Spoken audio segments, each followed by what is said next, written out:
ठाकरेंच्या सेनेचे अंबादास दानवे हे महायुतीच्या गोटात दाखल झालेत का असा प्रश्न पडतोय। कारण जिल्हा बँक निवडणुकीमध्ये ठाकरे सेनेचे अंबादास दानवे हे महायुतीतून आहेत। अंबादास दानवे महाविकास आघाडीच्या पॅनलऐवजी भाजपसोबत जाण्याची शक्यता आहे। जिल्हा बँकेच्या निवडणुकीत आतापर्यंत 8 जण बिनविरोध संचालक झालेत, तर जिल्हा बँक निवडणुकीसाठी या नव्या राजकारणाचे संकेत मिळत आहेत।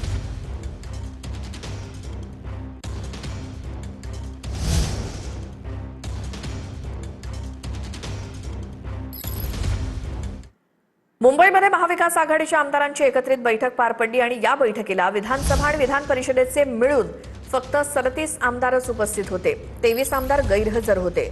शरद पवार, जयंत पाटील हे वैयक्तिक कारणामुळे बैठकीला गैरहजर राहिल्याची माहिती मिळाली आहे।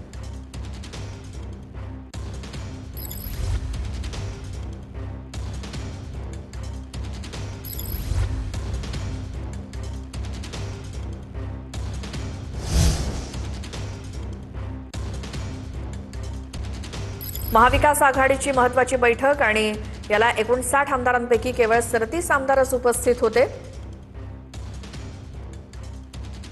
विधानसभा आणि विधान परिषदेचे मिळून 37 आमदारांची हजेरी, 23 आमदारांची गैरहजेरी होती। यामध्ये नाना पटोले, विश्वजित कदम, अमित देशमुख बैठकीला गैरहजर होते, तर जयंत पाटील, रोहित पवार, अभिजित पाटील, संदीप क्षीरसागर यांची देखील अनुपस्थिती होती। ठाकरे सेनेचे सुनील राऊत, गजानन लवटे, बाबाजी काळे, राहुल पाटील, संजय देरकर गैरहजर होते। मतदारसंघातल्या बैठकांमुळे गैरहजर राहिल्याचं सुनील राऊतांनी स्पष्टीकरण दिलं।